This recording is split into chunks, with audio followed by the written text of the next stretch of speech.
Tere kõigile üle väga pika aja. Ma olen väga kaua oodanud tegelikult selle video tegemist, salvestamist ja nüüd ma seda teengi lõpuks. Ma olen olnud mõnda aega kadunud ja see video, selle sisu ka selgitab natuke selle kadumise äraolemise põhjusi, et ma ei ole Youtube'i videosid teinud üle pika aja. Nimelt ma tahan selles videos rääkida sellisest vaimse tervise häirest, probleemist nagu depressioon ja, ja samuti ma tahan rääkida närvisüsteemist. Need on mõlemad siis omavahel seotud, depressioon ja närvisüsteem, ja selles videos ma räägingi sellest, kuidas nad on seotud.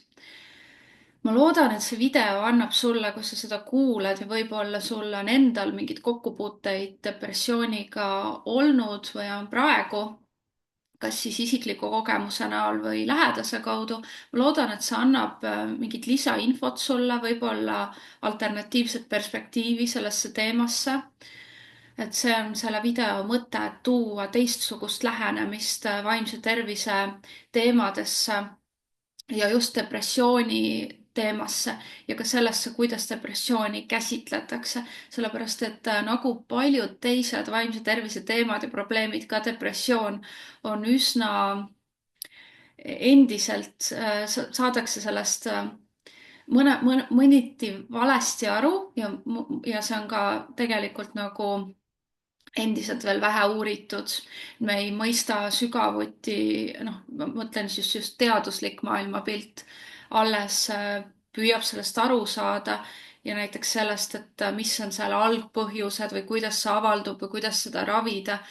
Et selles videos ma tahangi rääkida sellest alternatiivsest poolest, et kuidas on võimalik depressiooni nii-öelda ravida või tervendada, on parem sõna minu jaoks ja mis võivad olla selle algpõhjused, et ma selles videos toon välja siis ühe depressiooni algpõhjuse, millest tegelikult jällegi mina ei olnud ühiskonnas varem kuulnud, ei kuskil meedias, ei kuskil nii-öelda tavapsühholoogias, tavameditsiinis, et sellest üldse räägitakse sellises võtmes või et inimesed saaksid abi, et see ongi kurb meie tänapäeva maailmas, et kuigi depressioon on väga laialt levinud Eestis, siis nagu see ravi või abivõimalused ongi põhimõtteliselt on üks variant, on see, et võtta rahusteid, võtta antidepressante, nii-öelda ravida seda ravimitega.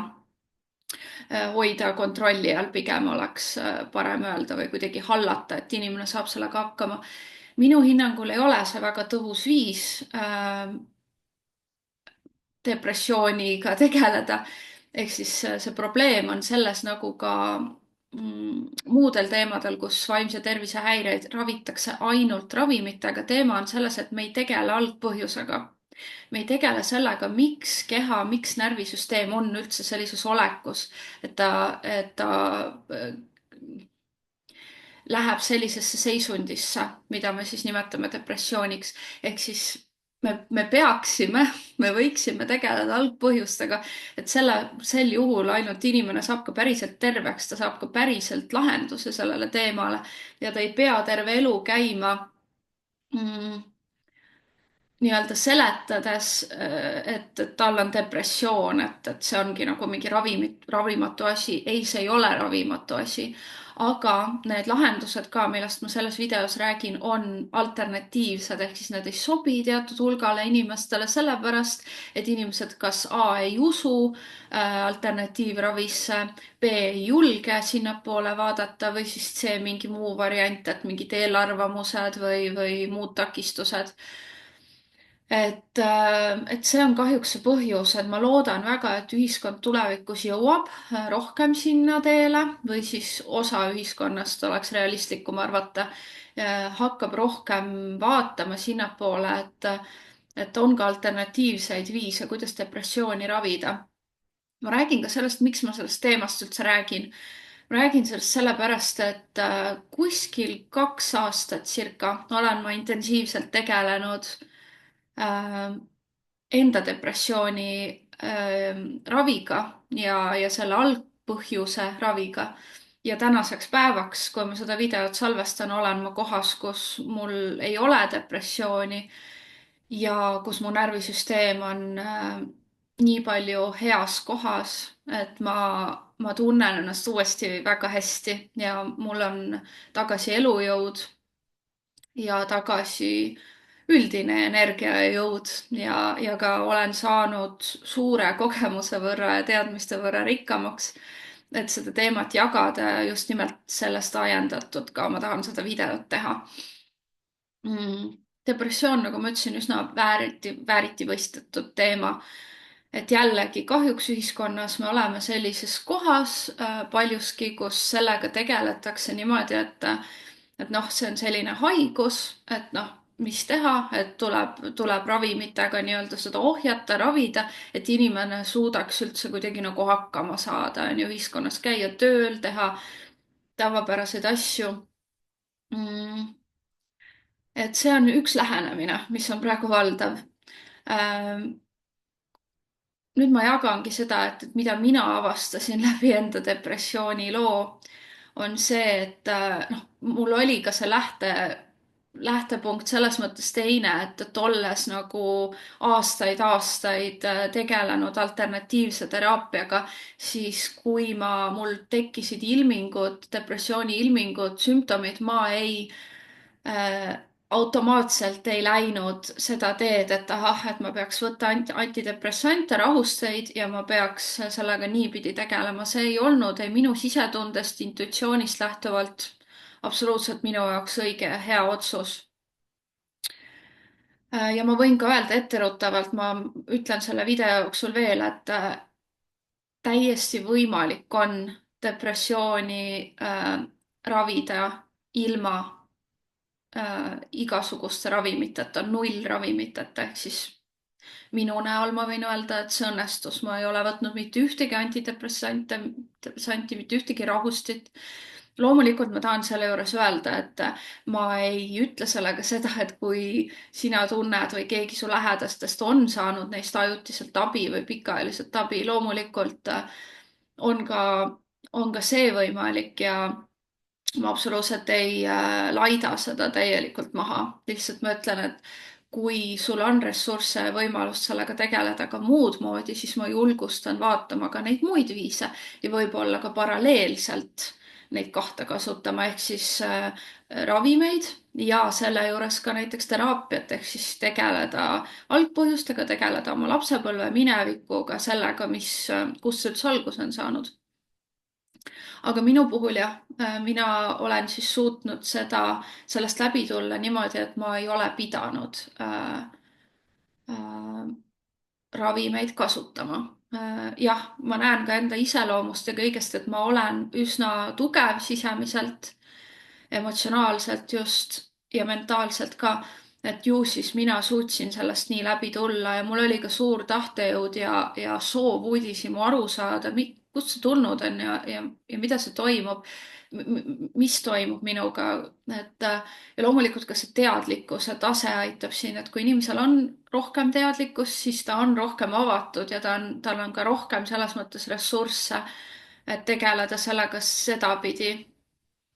Minul oli lihtsalt väga tugev sisemine tunne, et ma ei lähe ravimite teed ja ma ei tegele sellega sel viisil. Kuna mul oli ka väga tugevalt juba aastaid taust sellega, et ma olin tegelenud enda teemadega süvendatult ja mm, ja sellest ka see kogemus ja teadmine, et ka nii on võimalik, siis ka see aitas palju. Nüüd rääkides natuke teemast, et ma räägingi depressioonist nagu ühe nurga alt või selle nurga alt, et mis võib olla üks väga tugev algpõhjus, depressiooni algpõhjus siis minu puhul ja kuna ma mainisin, et tuleb juttu ka närvisüsteemist, depressioon on tegelikult väga tugevalt seotud närvisüsteemiga. See on seotud sellega, et närvisüsteem on sellises nagu halvatud, jäätunud olekus, mida nimetatakse siis parasümpateetiliseks olekuks, selline staadium. Ma räägin sellest kohe ka lähemalt, et ja see on närvisüsteemi probleem, selles mõttes, et seda tuleb ravida närvisüsteemi keha tasandil. ehk siis tuleb vaadata seda algset traumat, neid sündmusi, traumaatilisi sündmusi, mis on selle esile kutsunud, mis on viinud siis närvisüsteemi sellisesse olekusse, et lühidalt öeldes närvisüsteem ei saa depressiooni puhul justkui nagu, ta ei saa välja sellest olekust tihtipeale.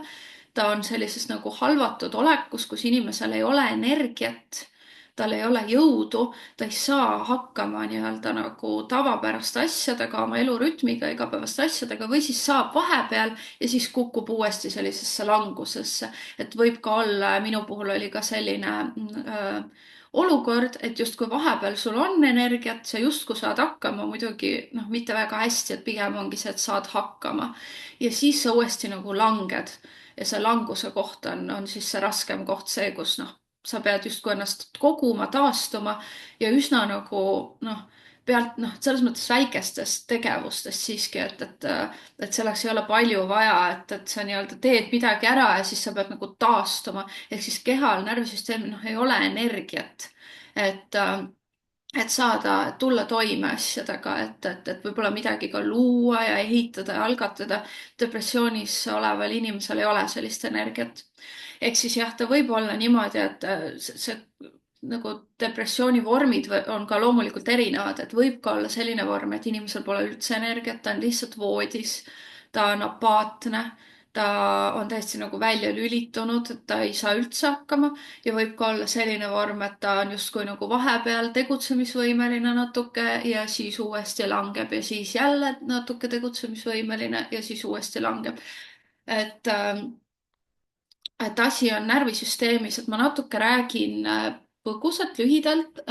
närvisüsteem ja see teema on muidugi väga kompleksne ja lai teema, aga selle teema raames toon välja nagu siukse olulise asja, mida närvisüsteemi kohta teada.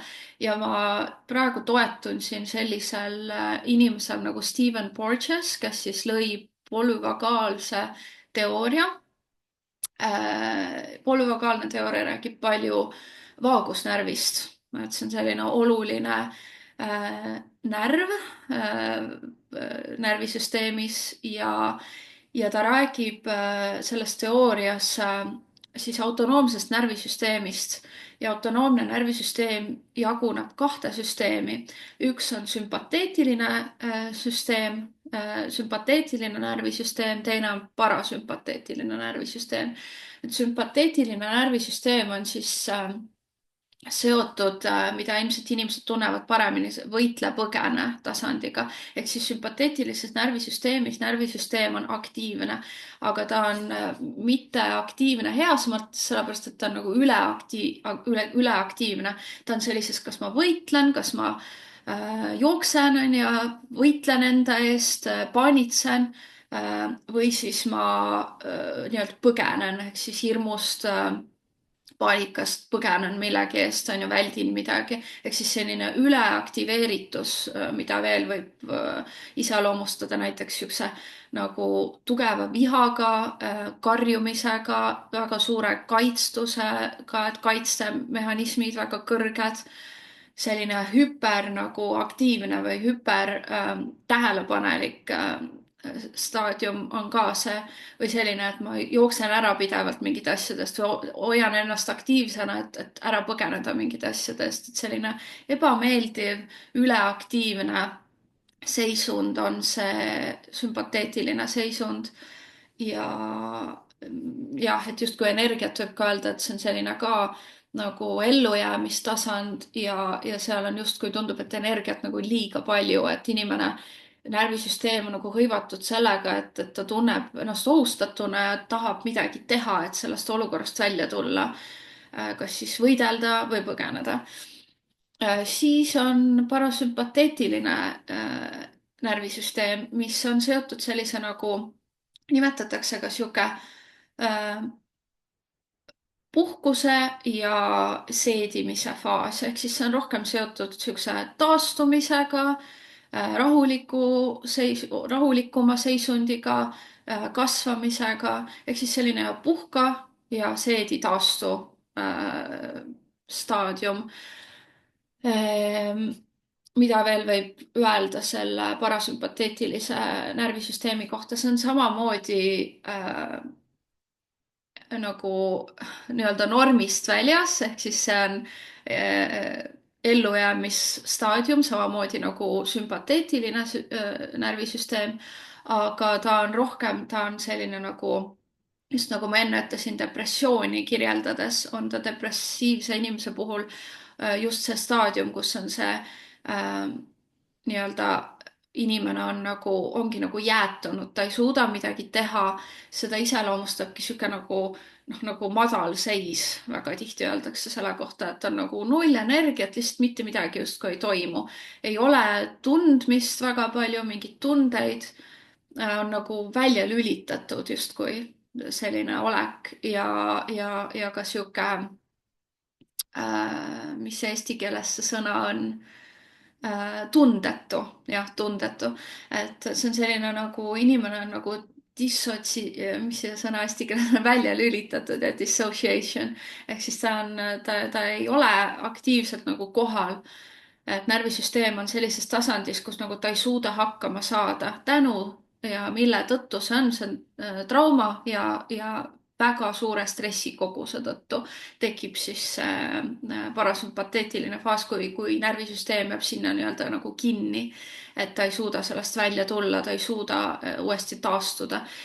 et mida veel selle kohta öelda, jah, inimene on parasümpateetiline närvisüsteem on selline, et kus me oleme nagu noh, välja lülitatud, me oleme nagu transis isegi, me ei pane tähele, me oleme nagu alla andnud, sihuke pausi tunne, kuidas veel võib seletada ja need paljud asjad, mida ma just seletasin, parapateetilise närvisüsteemiga väga palju ka iseloomustavad seda, mida depressioonis inimesed tunnevad, ehk siis sihuke välja lülitatud null emotsiooni, ma ei tunne midagi, ma ei taha midagi teha, mul ei ole eluenergiat kuni siis selleni, et ei taha voodistki tõusta ja et see energiapuudus ongi väga suur asi, mis seda parasümpateetilist staadiumit iseloomustab ja depressioonis inimest, et ma justkui nagu, ma ei suuda, ma ei taha, noh, ja halvemal juhul seal siis ka selline suitsidaalsus ehk siis soov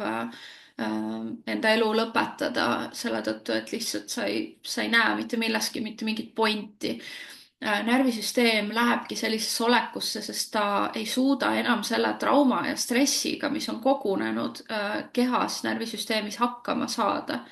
ja ta läheb sellisesse nagu kaitse, siuksesse puhkeolekusse selleks, et ellu jääda, et see on jällegi nagu oli ka see sümpateetiline närvisüsteem, ta on ellujäämise faas kus siis nagu noh, see on selleks, et inimene saaks nii-öelda kuidagi hakkama ellu jääda, et ma nii palju säästan energiat kui võimalik selleks, et saada hakkama kuidagi selle olukorraga siis, mis tuleneb jällegi, nagu ma ütlesin, stressist, väga suurest stressikogusest ja traumast.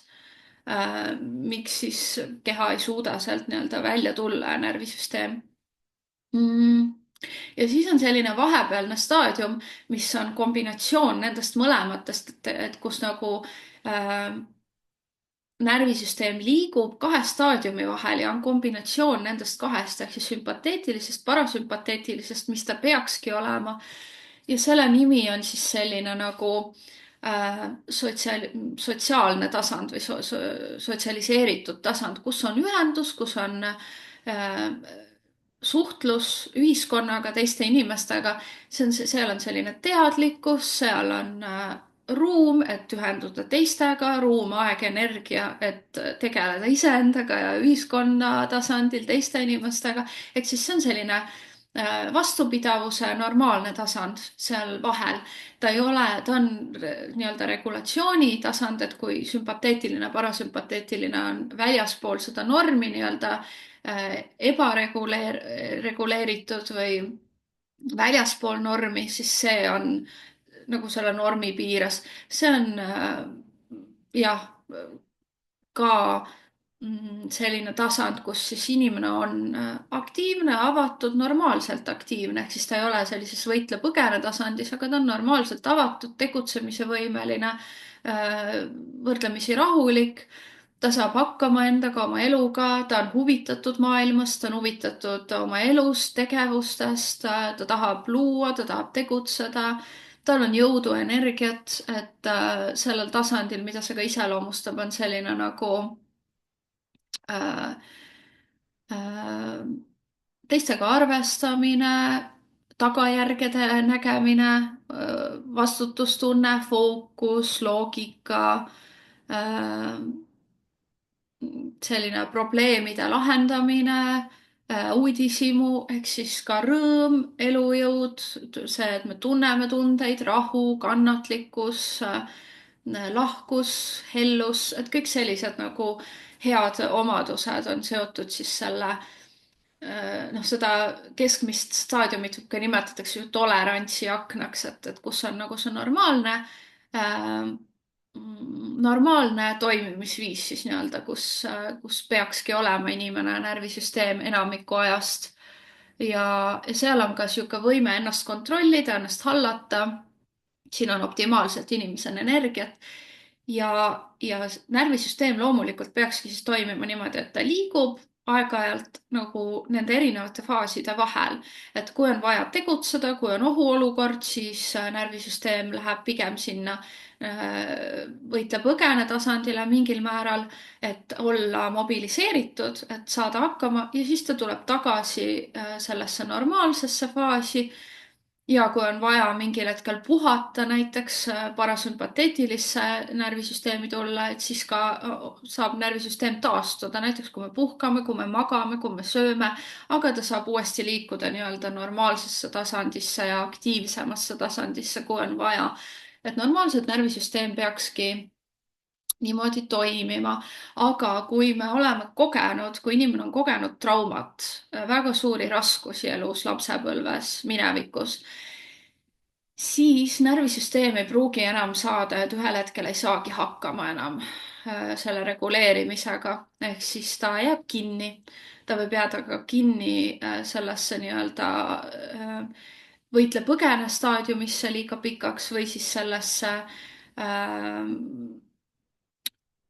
parasümpateetilisse faasi ehk siis sellisesse nagu jäätunud faasi, freeze nimetatakse inglise keeles, et kus lihtsalt ongi nagu tühjus, tuimus ja depressiooni see just nimelt kirjeldabki väga palju, et selline tühjuse tunne, tuimuse tunne, selline, et ma ei jõua midagi teha, ma ei jaksa midagi teha.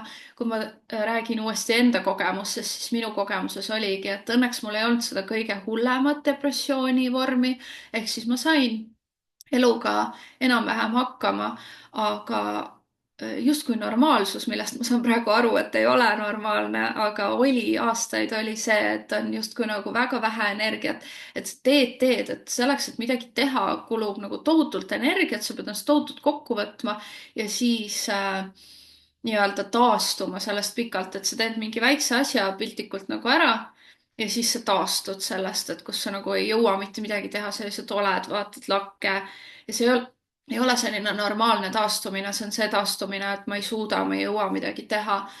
Ja see tunne, noh, seda on nagu raske võib-olla sõnades kirjeldada, noh, peale selle, mis ma kirjeldasingi ja need, kes on depressiooni kogenud ja teavad, need saavad väga hästi aru. Et selline nagu energiapuudus, tühjus, selline, et nagu ma ei jaksa midagi teha, ma ei suuda nagu sammu pidada teistega, kõike tundub, ka teine asi, mida ma unustasin mainida depressiooniga, sellise parasümpateetilise staadiumiga on see, et kõike tundub nagu liiga palju. Et sa ei suuda nagu hallata seda, sest sa oled kogu aeg väsinud.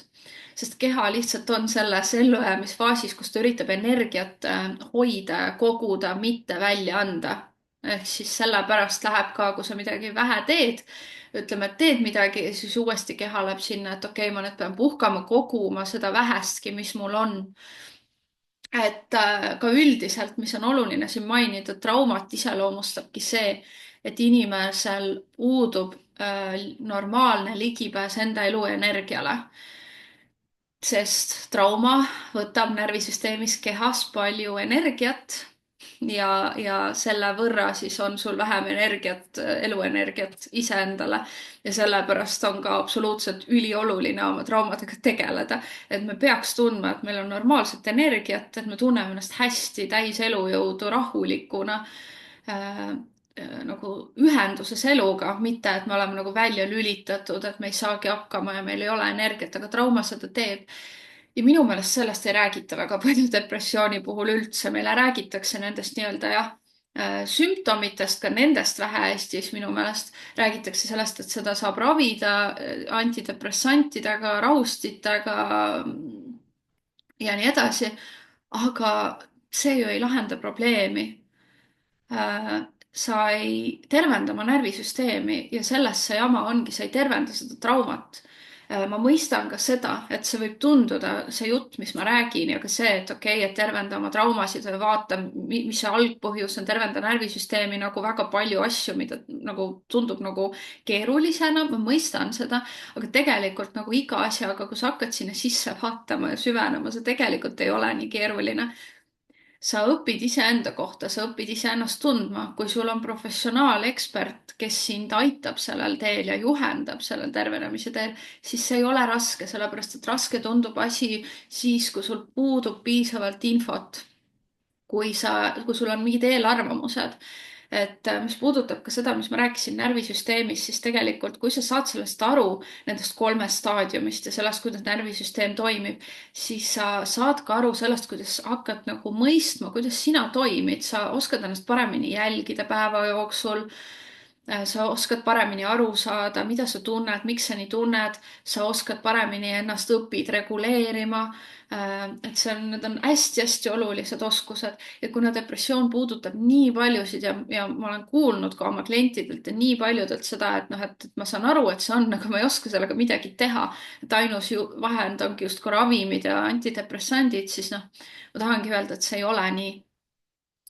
Nüüd ma räägin natuke sellest poolest, mis võivad olla depressiooni algpõhjused. Ma räägin siin videos ühest algpõhjusest ja sel puhul siis enda depressiooni algpõhjusest.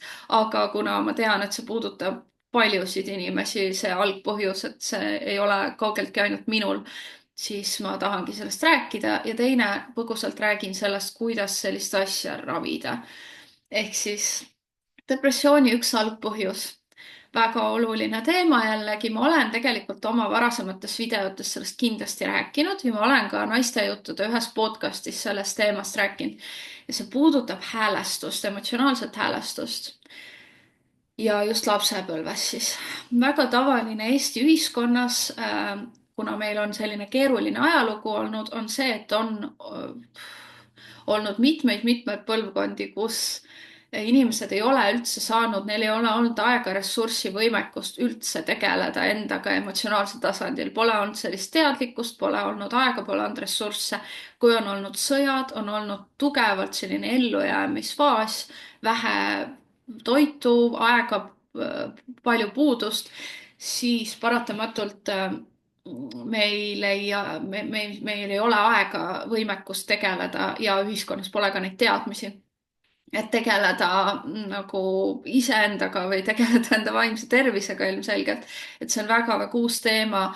Eestisse jõudis alles, eks ju, võib-olla võib siin öelda ka aastal 2010 peale seda vaimse tervise teemad üldse ja alternatiivne vaimne tervis siis. Et see on niivõrd värske teema kahjuks, aga tulles tagasi emotsionaalse häälestatuse juurde, et kuna need teadmised puudusid ja paljud põlvkonnad elasid konstantselt ellujäämise režiimil, siis paratamatult see tekib selline asi, et järeltulijatele lastele ei anta edasi oskusi, kuidas emotsionaalselt ühenduda siis iseendaga ja vanemad ei osanud siis teha seda oma lastega paljuski. Muidugi see on natuke üldistatud, aga see on väga laialt levinud. Ehk siis mida see tähendab, on see, et polnud aega, võimekust, kui vanem on ise sellises ellujäämisrežiimis raskes olukorras, siis ta ei ole võimeline olema olemas täielikult oma lapsele, et aru saada, mida see laps praegu vajab, mida ta tunneb, kuidas ma teda lohutada ja rahustada saan. Ja see häälestus on väga palju selle rahustamise ja lohutamise ja kohaloluga seotud. Ehk siis see, et kui laps nutab, kui lapsel on mingi stressiolukord, imikul väikelapsel, siis on see vanema roll olla kohal, tulla kohale, pakkuda seda nagu tuge, kohalolu. Ma olen siin.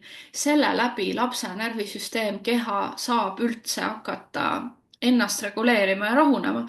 Väike laps ei ole võimeline ennast ise reguleerima, ehk siis kui sa jätad imiku või väikese lapse lihtsalt üksi nutma oma voodihälli tuppa, siis ta ei ole võimeline ennast reguleerima ehk siis maha rahunema ja niimoodi traumad tekivadki. Ehk siis see on väga vale arusaam, et lihtsalt, et laps, et küll ta maha rahuneb, mis on väga tavaline arusaam endiselt ja ka minu vanemate põlvkonnal oli, et lihtsalt, et las ta rahuneb seal, las ta nii-öelda nagu nutab välja ennast ja see on kohutav, mida me sellega teeme lapsele, et me jätame ta põhimõtteliselt nagu stressiolukorda, kus ta tunneb väga suurt ebamugavust.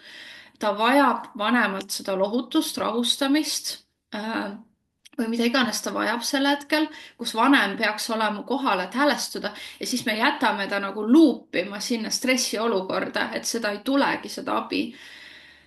Sealt tekivad täpselt sellised asjad tulevikus nagu depressioon, nagu vaimse tervise erinevad teised häired, nagu bipolaarne häire, nagu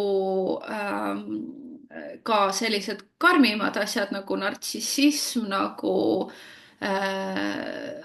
selline sotsiopaatia aspekt, kõik see sünnib väga suuresti sealt, et inimese bioloogia närvisüsteem on üles ehitatud, kuna me oleme nii sõltuvad üksteisest ja oma vanemast esimesed 10+ eluaastat, eks ju, rohkemgi lapsepõlves me oleme üles ehitatud nii, et meie närvisüsteem areneb tänu sellele, et kas vanem on olemas seal meie jaoks ja rahustab meid, aitab meil nii-öelda rahuneda, seesama noh, piltlik näide ma toon, et laps nutab, imik nutab ja siis vanem läheb ja võtab ta sülle, kussutab teda, rahustab teda, silitab ta selga, et see on see aspekt, kus kaudu siis imik õpib seda, et okei, et ma saan selle tundega vaikselt hakkama, ma nii-öelda saan vaikselt rahuneda et tulla uuesti rahuseisundisse.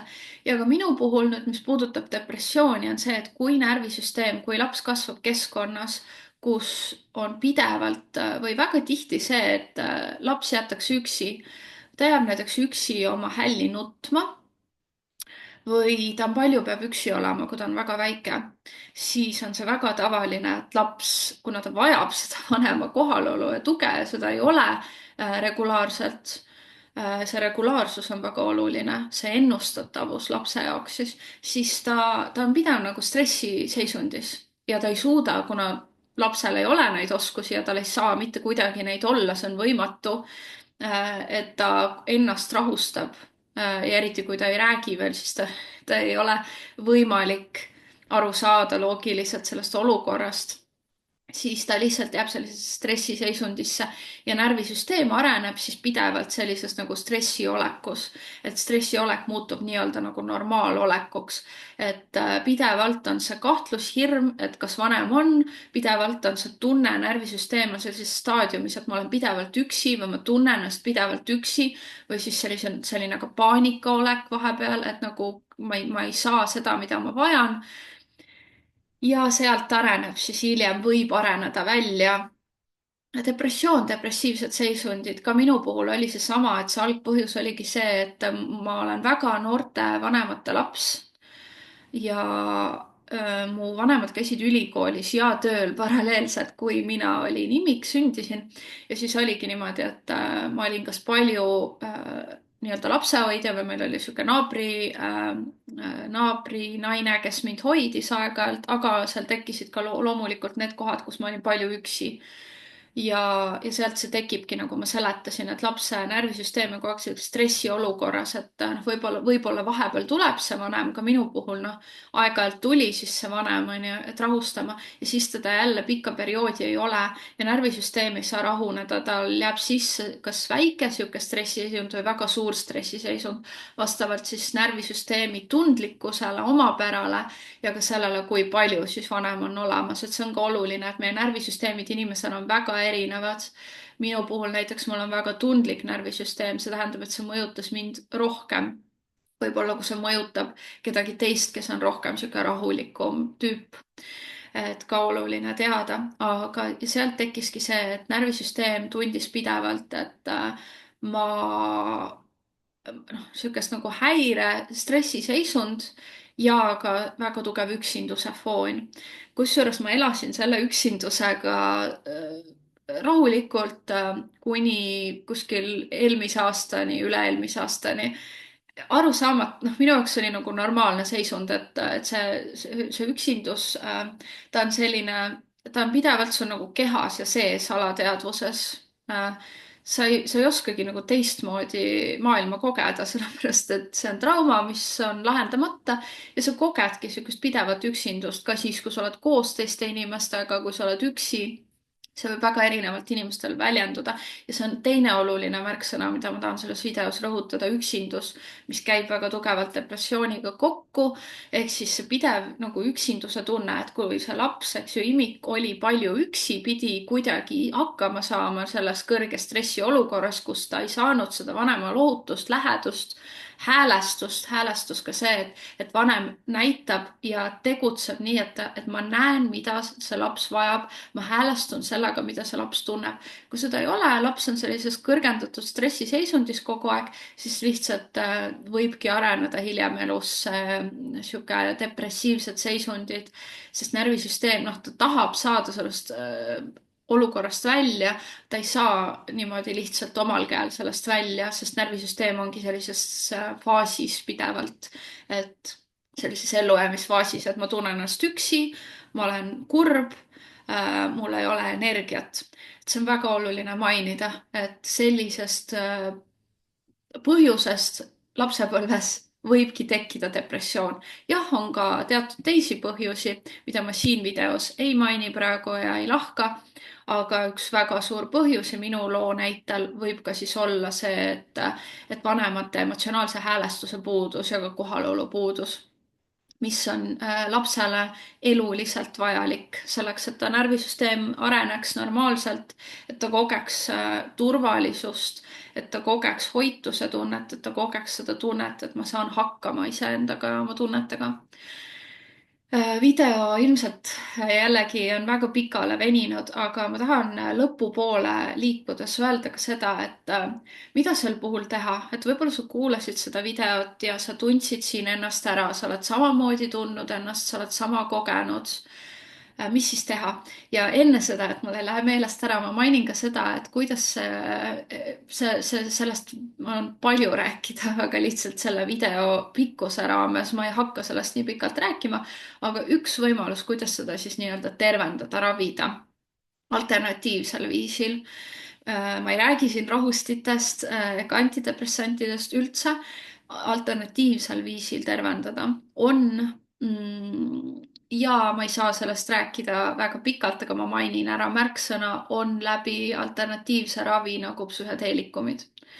ehk siis see on üks võimalus, ma ei saa sellest kahjuks rääkida pikemalt, aga see on ka see, kuidas mina sellest tervenesin läbi psühhedeelikumide siis, et tegelikult tuleb järjest välja teadusartikleid ja ka uuringuid juba, mis nagu räägivad sellest, et noh, seda uuritakse ja sellega tegeletakse, aga see on endiselt väga lapsekingades. aga need võimalused on olemas ja see on kehale, närvisüsteemile kordades parem ravimisviis, tervenemismeetod, kui on seda ravimid, sellepärast et nad nagu tegelikult ka ravivad seda algpõhjust. loomulikult on seal see enda osalus oluline ja enda töö.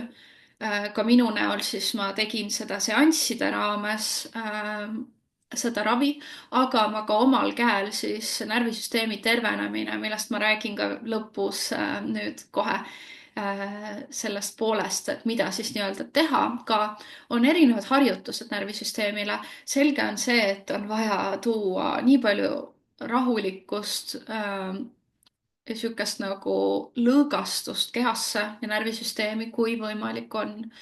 ehk siis mina tegin ka üle aasta oleks seda kindlasti vaja teha, aga olen teinud pikka perioodi rahustavaid meditatiivseid harjutusi, just hingamistööl põhinevaid harjutusi, mis on väga head närvisüsteemile.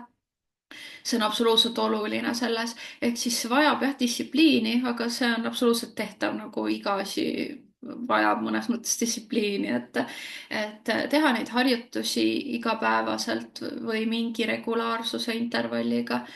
hingamisharjutused väga olulised.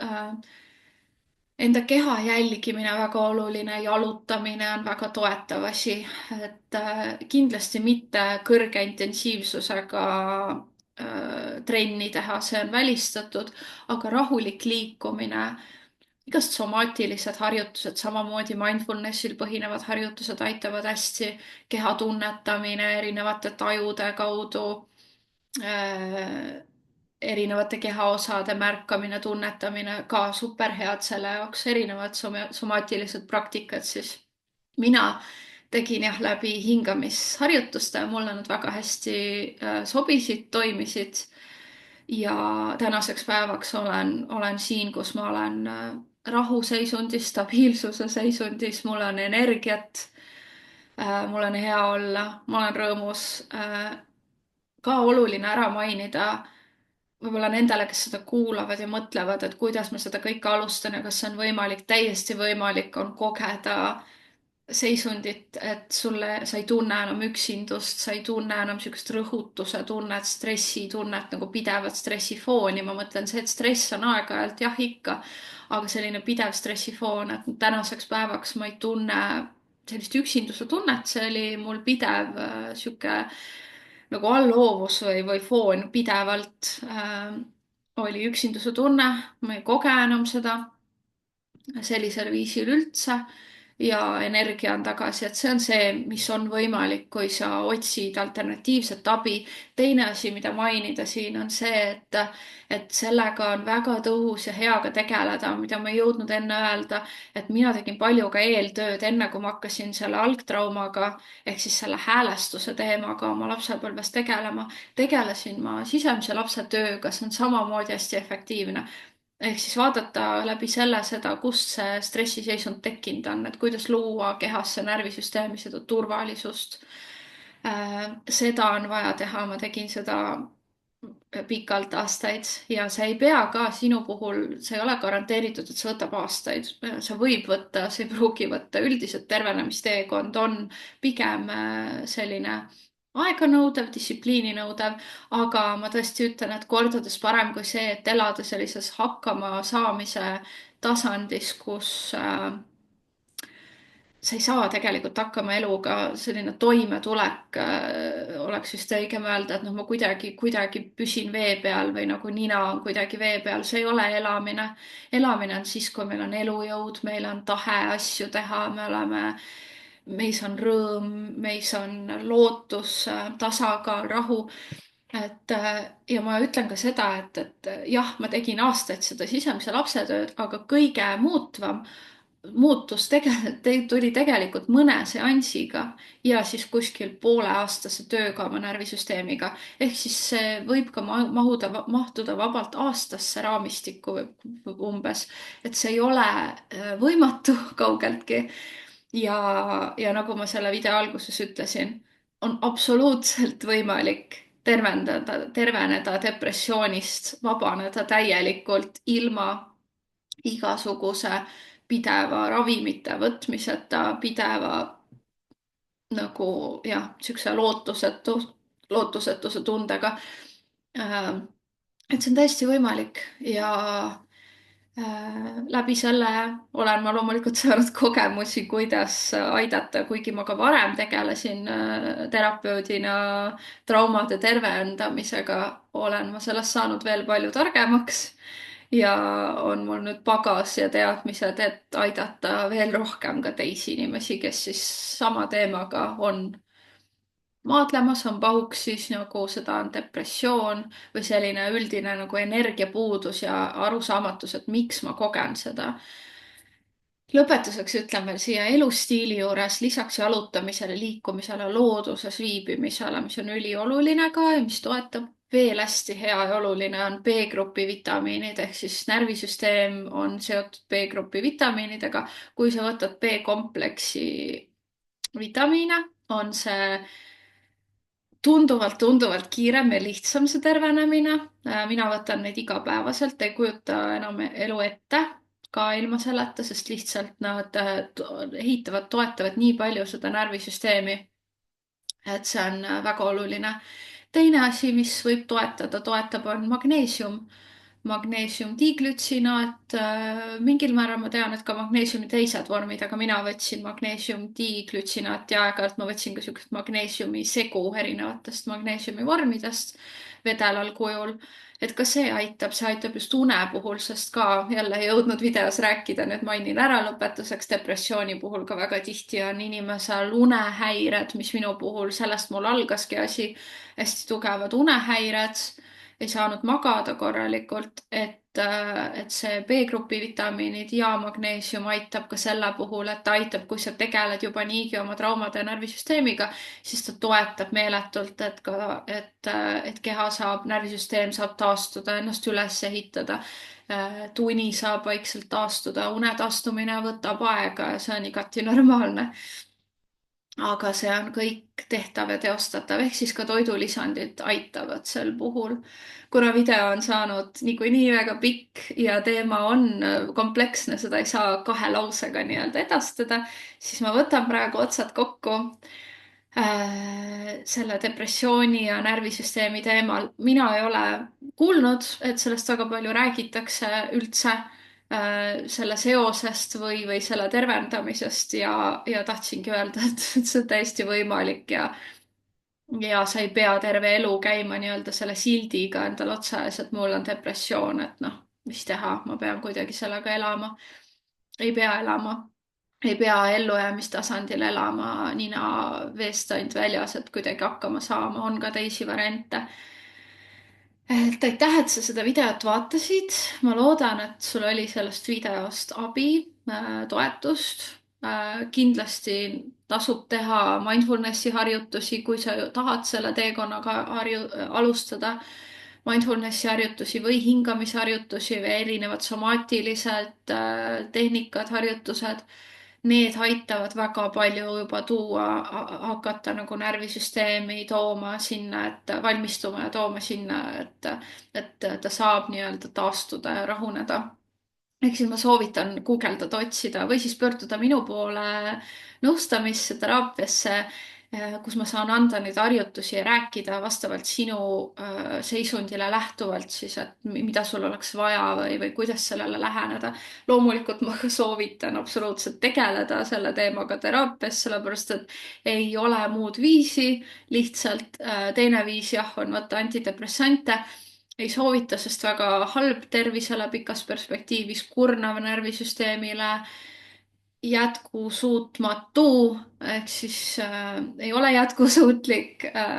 parem on tegeleda algpõhjustega, tegeleda oma närvisüsteemi tervenemisega, et sa saaksid ka ühel päeval elada normaalse inimesena, tervena, rõõmsana.